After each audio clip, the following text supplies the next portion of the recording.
Hello everyone, welcome to Movie News Monday, the show where we break down every significant piece of movie news that happened within the last week in a short and concise amount of time for you. I'm your host Dylan Strickland. Don't forget to like and subscribe, and let's get started.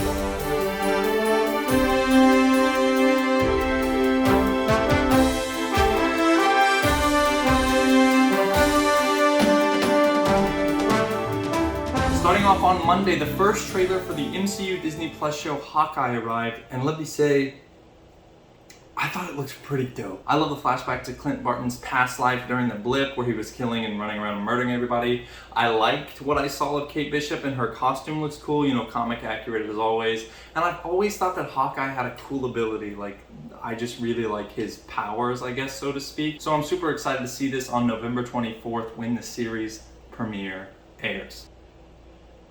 On Monday, it was announced that a Penguin spin-off is going to be coming to HBO Max. It will be based around Colin Farrell's Penguin from the upcoming Batman movie that is set to debut this coming March. I'm super excited for this just because the Batman looks really good. I like Colin Farrell. Lauren LaFranc is attached to write right now, and that's a good sign too. They already have a writer, no director pinned down for the entire series yet, but I'm just so pumped that DC is sticking true to this and they are going to have their own limited series on HBO Max because I really like that format for these upper budget DC level shows, and I'm super excited to see that they are going to give it a shot as well. Moving into Tuesday, last week I told you that Christopher Nolan is looking for a new studio besides Warner Brothers to pair up with, and he has found one.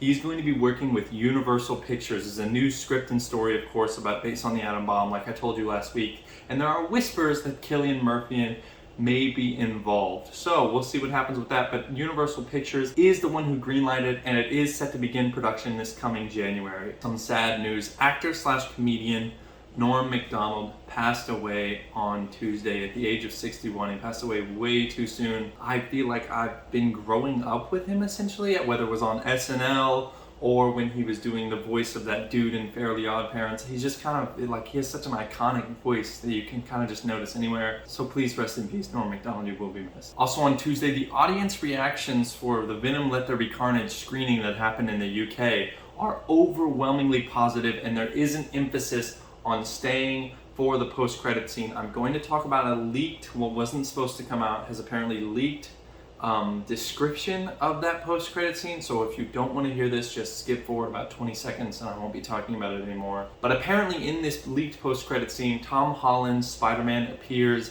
and Venom and Eddie kind of have some banter about him going and seeing that. So that leads in to Wednesday's news. Now, starting off on Wednesday, the Venom 2 director Andy Serkis has said that Spider-Man and Venom will meet eventually. Here is his direct quote. Look, that's the question on everyone's lips. They want to know when Venom is going to meet Spider-Man, but personally, it's never going to happen.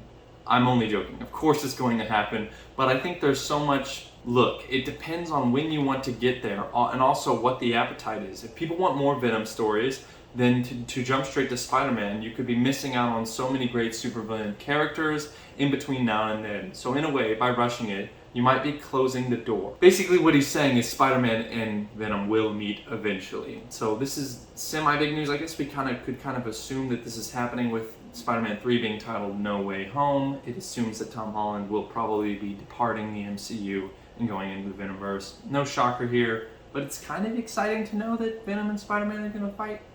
I don't know. We will see what happens. Also on Wednesday, a new Westside Story trailer has dropped, and it looks good. It's coming out in December. Steven Spielberg's directing it, so I am interested, but it didn't blow me away. I just thought it was a good trailer. If you would like to check out any of the trailers that I mentioned in this video, you can check them out down below in the description. And now I will pass it to Tanner for the weekend box office.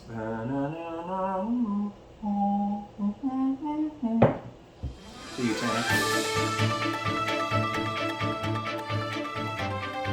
Hello, and welcome to your box office breakdown for the weekend. Tanner is currently busy, so an automated voice that's actually just Dylan will be filling in for him. Coming in at our lowest spot and ranking number 5 on the weekend box office charts, James Wan's horror Malignant. It has made $2,680,000 over the weekend, bringing its total to a whopping $24 million worldwide. In your number 4 spot, Candyman, the new Jordan Peele produced film, making $3.5 million over the weekend, bringing its grand total to a skull-piercing $67 million. In our number 3 spot, the new Clint Eastwood movie made $4.5 million over the weekend. Not bad for such an old Coming in at second, to no one's surprise, the Ryan Reynolds Free Guy film, which made another $5,200,000 at the box office this weekend. Goddamn that perfect man. This brings its worldwide total to $298 million. What the fuck? And finally, in our number 1 spot, Shang-Chi and the Legend of the Ten Rings made another load of money this weekend, racking in $21,700,000, bringing its worldwide total to $288 million. Back to you, Dylan, and away from this disembodied voice. That's going to do it for Movie News Monday. It was a short week. Thank you guys so much for watching. Not a lot of news. Maybe next week we get a little more news. But if you enjoyed this, don't forget to leave a like and subscribe. I've been your host, Dylan Strickland. Thank you guys so much for watching, and I'll see you next week.